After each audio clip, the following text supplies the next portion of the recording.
Texas is changing. No one can deny it. But there's a few things that kind of maintain their sameness. For instance, religion. Texas still is a religious place. And amongst the denominations in Texas, the Baptists are the most numerous.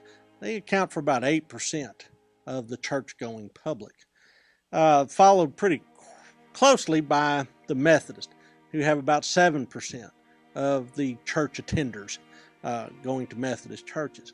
Catholics, including German Catholics and Tejano Catholics, constitute about 3% of the believing population.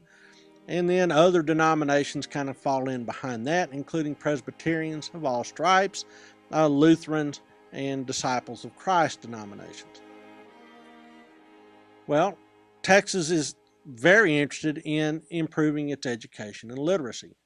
And during this time period, 1880 to 1900, literacy rates go from 70% to 86%. We're able to read and write better in the late 19th century. Part of that is driven by the creation of the State Superintendent of Instruction and school districts. Essentially, the state government gets involved in managing its education system.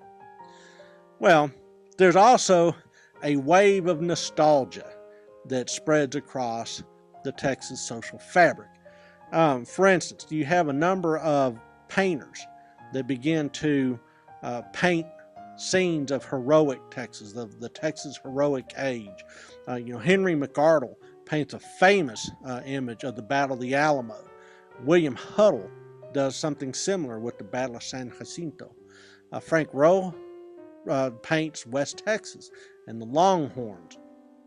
Others capture old Texas with their writing.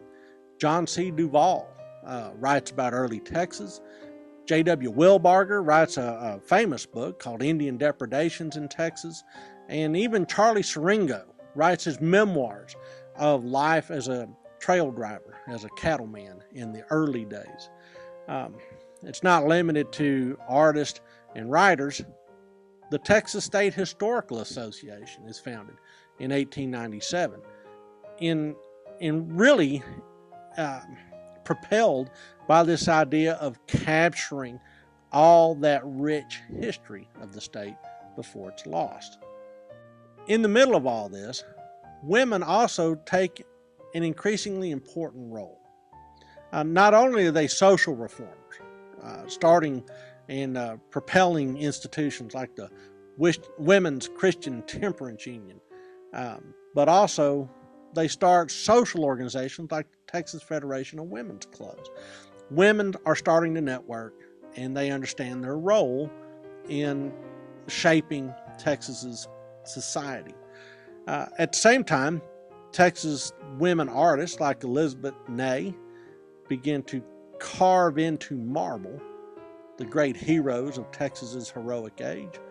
And then writers like Molly Moore Davis, whose book Under the Man-Fig capture an earlier, simpler time in Texas with a heavy overtone of its Old South roots. Well, what else is going on in Texas besides writing books and painting paintings and chipping marble? Well, Texas discovers its inner sports fan. In the old days, it was hunting and horse racing that people did.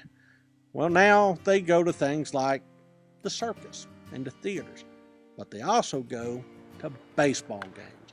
And in fact, in the 1880s, you have the rise of the Texas League. And the Texas League is really one of the first manifestations of professional baseball in the United States. Well, not everybody's a baseball fan, but most everybody in Texas is a football fan. And the first collegiate football game occurs between Texas A&M and UT in 1894.